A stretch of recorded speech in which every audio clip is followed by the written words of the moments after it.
All right, guys, it's 9:32, Wednesday, July 12th. The market just opened about 2 minutes ago. Pre-market starts at 8 a.m., but I was at work, and fortunately, I got off a little early today. So now I'm sitting at my computer in front of the markets, just trying to do a quick analysis, looking to maybe get a trade in on gold today. But I'm not sure if it's going to set up quite how I was expecting it to.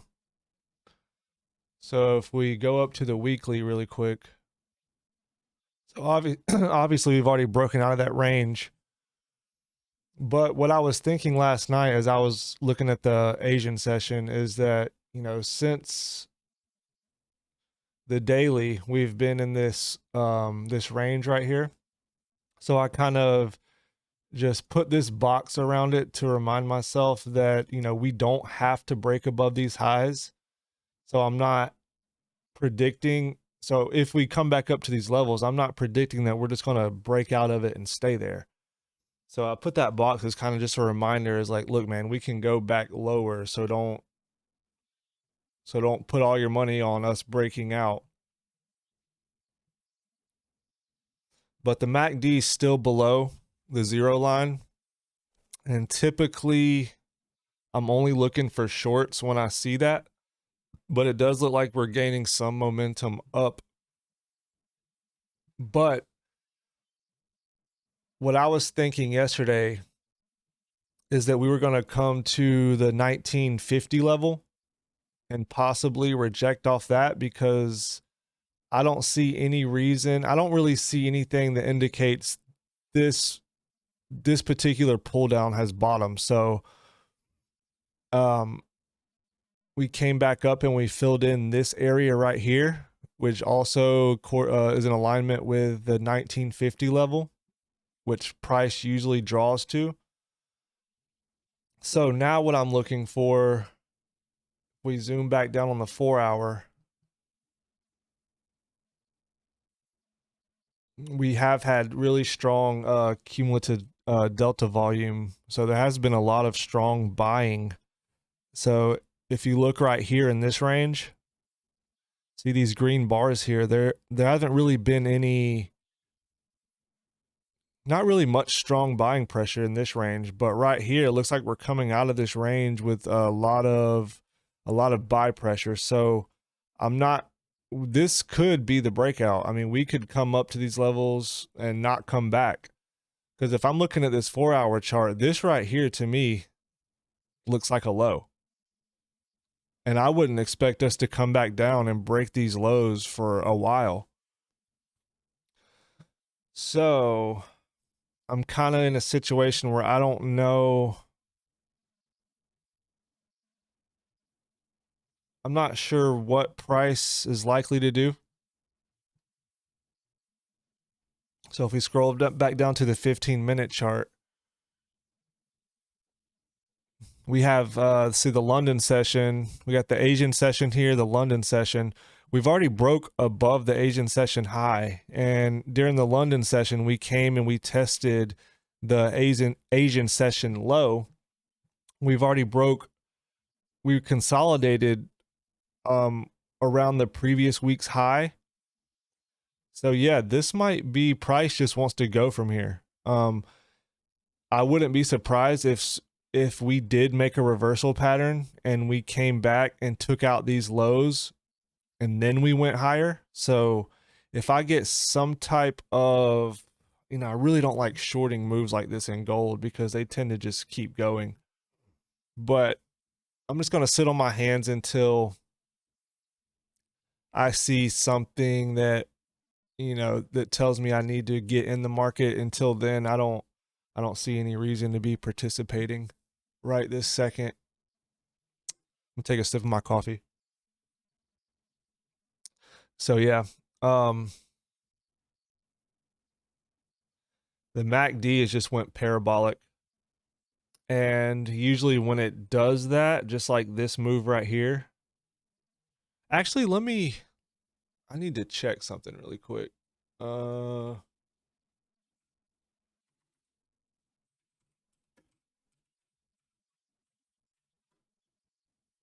Let's see if there was any news that I want to see why that was such an intense move. There was probably some news that came out today. I should have looked at this yesterday, but I went out to dinner with my girl and got back kind of late, so I didn't even think about it. Come on. Come on. Okay. Let's see. Tuesday, Wednesday the 12th. So FOMC member speaks. That's kind of medium impact. All right, CPI. There, that's the reason. CPI. So that's why the market moved up so much. And if you know anything about the fundamentals, you know, these numbers don't mean shit. I mean, these numbers could have beat expectations and the market could have dropped, 100%. This is all just this is all just to manipulate. All these numbers are is to manipulate the market. Let's look at the S&P 500. It probably did the same thing. Yep. So S&P broke out. I don't want to say broke out because we could come back down, which we probably will do. We broke above this high right here, which I was expecting anyway, because if you look at this high, you can just tell that there is buy orders sitting above here. So automatically the market's going to want to draw to that liquidity. And then we got a nice round number up here. So 4,500. So, and again, I know I say like the market could and it might, and that's all that you know. I mean, if anybody tells you that the market is going to do this, you should probably just stop listening to them. So I'm just looking at what's happening. I'm looking at previous price action and I'm just trying to figure out what could happen. And if that thing does happen, then I'll be prepared maybe to take a trade if it lines up with the trades that I usually take. So I think price may come up to the 4,500 level, and upside is where the most pain was, because everybody thought that the market was going to tank just because everything that was happening with the government and everything that was on the news. So, but the market has just been grinding up slowly. And right here from April, you can see it in the cumulative delta that there was actually a lot of sell pressure on this leg down and then again on this leg down. But as we're going back up, there's just not much buying pressure. So it's almost just like this thing's just floating up on thin air, which kind of reminds me of right before 2020, right here when the market tanked. I remember because I was kind of new to the market back then, but everybody was just talking about, how is this market still going up? It's just like there's no volume and it just keeps making new highs. And then you got the news on March and we all know what happened then. And the powers that be, I'm under the assumption that, or under the belief that this market is absolutely rigged. This is not a free market. So like I said earlier, things like the data points that come out, like inflation numbers and CPI and crude oil inventories, like those things are specifically to manipulate the price. So let's just say like this area right here. If there was a lot of traders that put in shorts here and they put their buy stops above this area, well, that news that just came out shot right up and just took all these traders out. All right, let's go back to gold.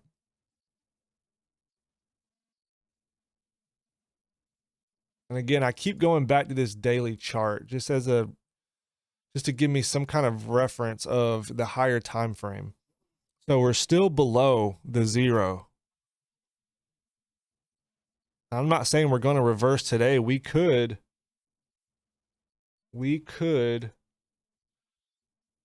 take these highs out. We could take those highs out So price could come up here, take these highs out, but I don't know if it's, see all these highs. So we could see a run up to 2000. We could see a run up to 2000 and then see a move down. So right now it's just a waiting game, really. It's 9:45. The market, the trading session opened 15 minutes ago, so we're still pretty early. We could see a move. Well, we've already seen a move, but I mean, I was looking at the market when this 15-minute candle printed, and that's just not my trade. You know, the MACD was below the zero line, and I just wasn't going to take that trade. And to be honest, I'm going to be hesitant to take a short if I do get some kind of signal, just because of how strong this market is moving up right now. I guess we could look at some of the other commodities. Let's look at, see, cotton pretty much staying in this this wedge pattern. So when this thing breaks out, it's going to have a strong move. Copper, not too much going on with copper, but corn, man, this thing has been just dropping, gapping down. If you were long corn, you've been wrecked. Natural gas, not really doing too much. Let's look at the British pound. So again, coming into this big price range, 1.3. Like I said, price tends to gravitate to whole numbers. Will we see a reversal when it gets there? I don't know. But that does line up. See, back here, price bounced off of this 1.3 level. So we could see price come back up here, retest these lows, and then head back down. But the dollar is really weak right now. I mean, this thing is about to, oh, wow, this thing is just tanking.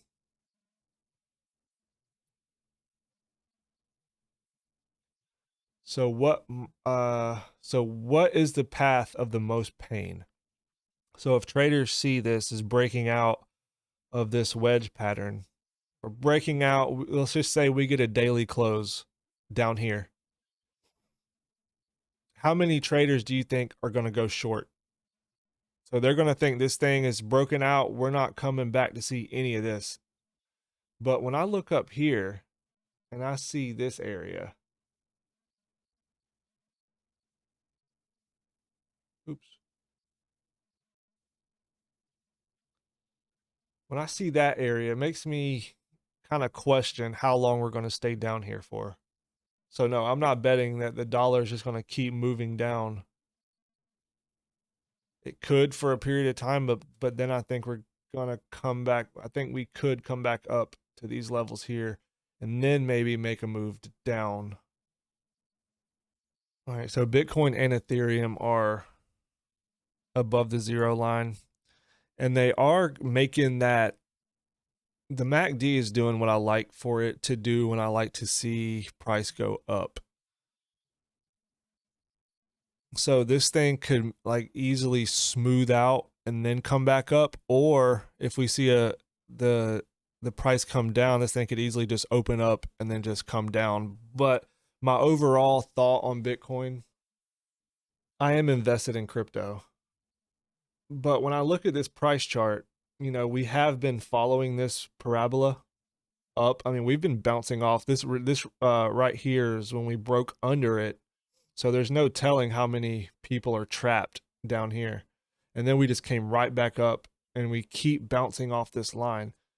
I showed this chart in one of my Facebook groups that I'm in, and they thought this line was like the stupidest thing. They're like, "Oh yeah, just draw the lines however you want to on there." I'm like, "Well, dude, I mean, they got this indicator or this on here for you to use. So obviously, if the price has been respecting it thus far, maybe it's something you should look at."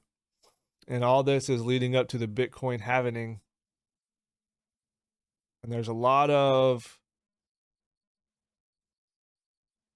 theories on whether we're going to be continuing to the bear market coming up to the halvening, or with the whole BlackRock thing, the ETF, if we're going to come up leading into the halvening. And to me, that is the worst case scenario. The best case scenario is if we just go ahead and come down and break these lows, maybe retest this trend line into the Bitcoin halvening. That would be just perfect scenario. And then once we retrace, 84, 85%, like normally, if we go back here, we retrace 84%, then we could get a strong move up. But saying that, if Bitcoin comes down, that means all the altcoins are probably going to come down even more than they already have. So yeah, I wouldn't be long Bitcoin. I mean, I like I said, I have investments in crypto. I'm not invested in Bitcoin, but I do watch Bitcoin for the overall crypto market, because crypto tends to follow Bitcoin, or typically it lags Bitcoin. And then once the Bitcoin dominance chart has topped, maybe it gets to 60%, and then we could see altcoins take the lead. So total crypto market cap, excluding Bitcoin and Ethereum. So yeah, that's my kind of overview on what's going on today. I'm going to, in this video, and kind of focus more on what gold's doing up until about 12 o'clock, and then I'll go to the gym and then come back and see what's going on.